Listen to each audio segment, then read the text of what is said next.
সরকারি সিদ্ধান্তে এবং রাজনৈতিক সিদ্ধান্তে।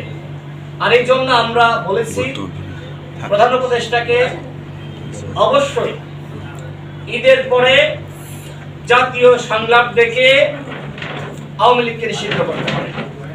সরকারের একজন উপদেষ্টা, যাকে মুখপাত্র বলা হয়, মাহফুজ আলম বলেছেন যে সরকার এককভাবে সিদ্ধান্ত নিয়ে আওয়ামী লীগকে নিষিদ্ধ করতে পারে না। আচ্ছা, এই যে উপদেষ্টা পরিষদ গঠিত হয়েছে, আওয়ামী লীগের প্রেতাত্মাদেরকে সরকারের বিভিন্ন দপ্তরে সেক্টরে পুনর্বাসিত করা হয়েছে, এমনকি উপদেষ্টা বানানো হয়েছে। তখন কি জনগণের ম্যান্ডেট লেগেছিল? লাগেনি তো। সুতরাং এখন কেন আপনারা বলছেন যে আওয়ামী লীগকে নিষিদ্ধ করতে সরকার একা সিদ্ধান্ত নিতে পারবে না? সরকার তো এককভাবে সিদ্ধান্ত নিলে আমাদের কোনো আপত্তি নাই, যদি সেই সিদ্ধান্ত জনগণকে কেন্দ্র করে নেওয়া হয়।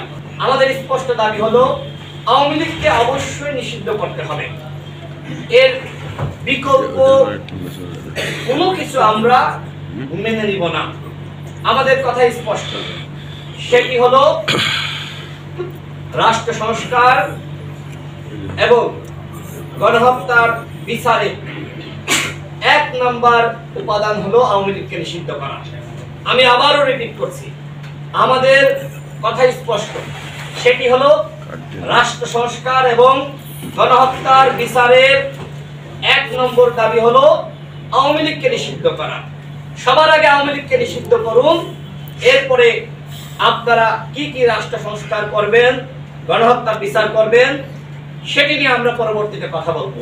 কিন্তু প্রাথমিক যে ধাপ, আওয়ামী লীগ যে গণহত্যা চালিয়েছে তাদেরকে অবশ্যই নিষিদ্ধ করতে হবে। তাদেরকে যদি নিষিদ্ধ না করে অন্যান্য রাষ্ট্র সংস্কার গণহত্যার বিচারের আলাপটা আপনারা সামনে আনেন, তাহলে আমরা মনে করব যে আপনারা মূলত আওয়ামী লীগকে পুনর্বাসন করতেছেন। আপনারা দেখেছেন ইতিমধ্যে প্রধান উপদেষ্টা বলেছেন বিবিসি সাক্ষাৎকারে যে আওয়ামী লীগ নির্বাচনে অংশগ্রহণ করবে কি করবে না সেটি তাদের দলীয় সিদ্ধান্ত। আমি এদেশের জনগণের কাছে প্রশ্ন রাখতেছি, সেটি হলো একটি গণহত্যাকারী দল, তারা ঠিক এই অভ্যুত্থানের পরপর যে ইলেকশন হবে সেই ইলেকশনে কি বিচারের আগে অংশ নিতে পারে? কোনোভাবে অংশ নিতে পারে না। দেশের জনগণ সেটি মেনে নেবে না।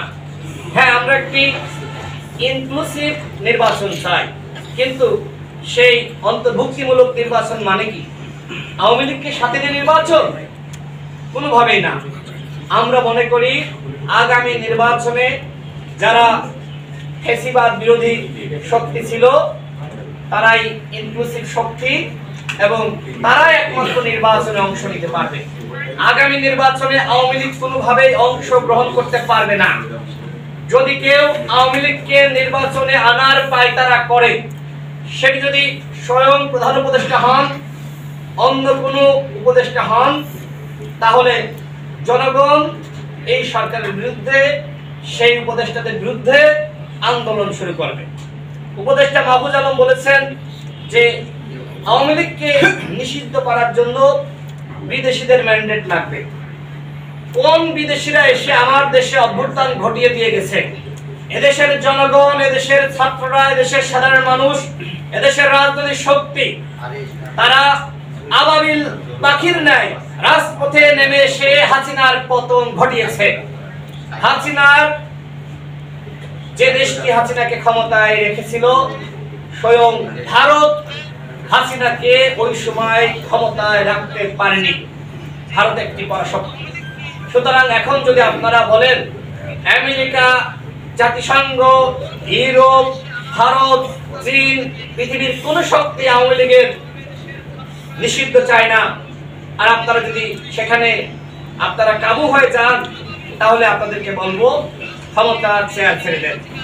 বাংলাদেশের জনগণের 1 নম্বর দাবি গণহত্যার বিচার, রাষ্ট্র সংস্কারের 1 নম্বর দাবি হলো আওয়ামী লীগকে নিষিদ্ধ করা এবং শেখ হাসিনাকে ভারত থেকে ফিরিয়ে এনে বাংলার মাটিতে তাকে ফাঁসিতে ঝুলিয়ে শাস্তি প্রদান করা। এবং শেখ হাসিনার শাস্তি শুধুমাত্র ওই গোপনে হলে হবে না, তাকে প্রকাশ্যে এমন ভাবে শাস্তি প্রদান করতে হবে যাতে করে আর একটি ইতিহাস রচিত হয় যে কেউ জালিমতন্ত্র কায়েম করে, কেউ ফ্যাসিবাদ কায়েম করে টিকতে পারে নাই এবং তার শাস্তি হয়েছে। যদি এই গণহত্যার বিচার আমরা যথাযথভাবে না করতে পারি তাহলে কিন্তু আওয়ামী লীগ আবারও ফিরে আসবে। প্রিয় সাংবাদিক ভাইরা, এবার আমি আমার নিজ জেলা ঝিনাইদহের প্রসঙ্গে কিছু